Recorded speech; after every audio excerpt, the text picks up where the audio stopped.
If you're considering a move to Phoenix, this video will be packed with info and tips to help you decide if the area is right for you. I've lived in all three states on the West Coast before making the move to Phoenix, and I'll share some specific pros and cons that I've noticed since living here.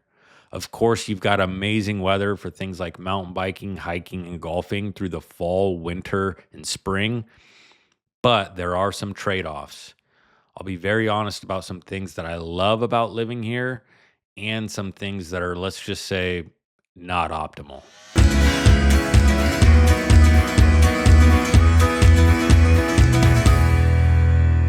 First, let's talk about the pros and explore why people like living in the Phoenix metro area.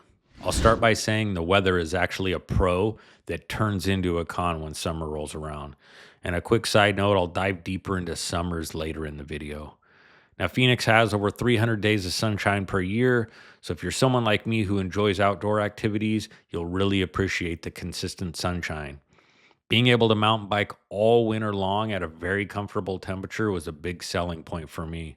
There are not many places where you can be outside all winter, and it makes sense why so many snowbirds come to Phoenix for the winter.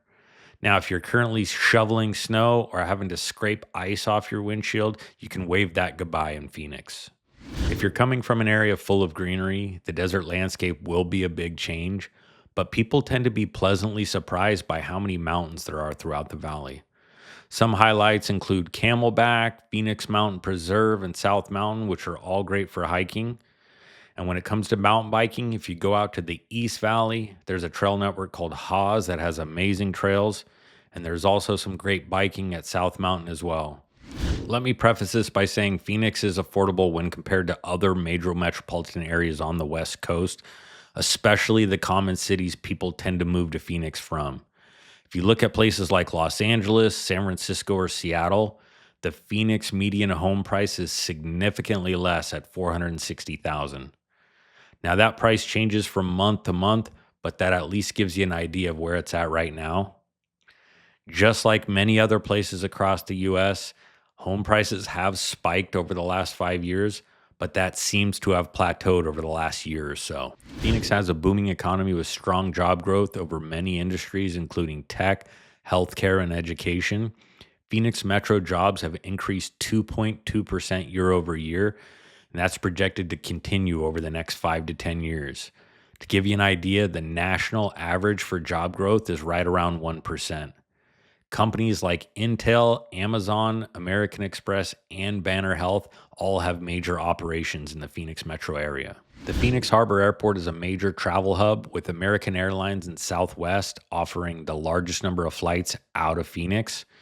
Now, my wife travels quite a bit for work, and we found Sky Harbor Airport to be pretty easy to get in and out of.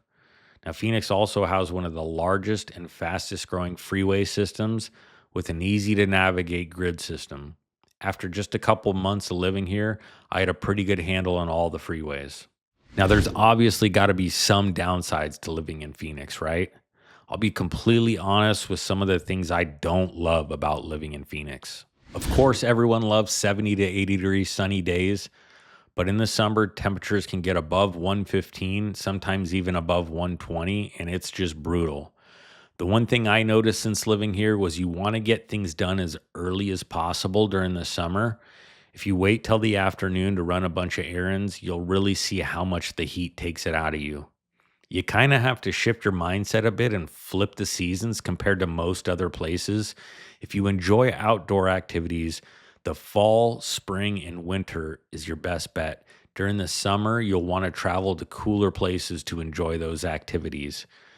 Now, one thing to keep in mind as well is hydration. The heat will really sneak up on people, and I see people get dehydrated all the time here. One other thing that will really help is if you have a pool or have a good friend or family member and you can utilize their pool, that's a huge lifesaver in the summer. The Phoenix metro area is very spread out, covering 14,000 square miles. Commute times can be very long, especially during rush hour.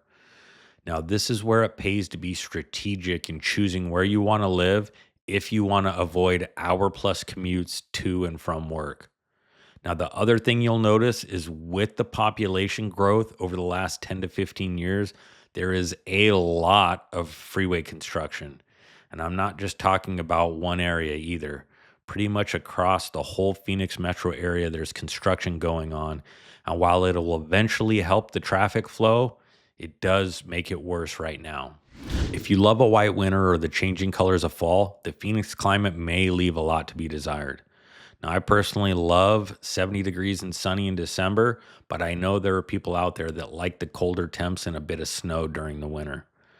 Luckily, Flagstaff isn't too far away if you want to experience a bit of snow and go skiing or snowboarding.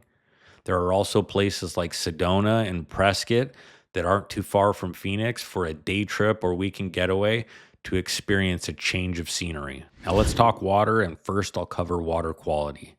Phoenix has some of the hardest water in the US, and you quickly realize why so many people have a water softener.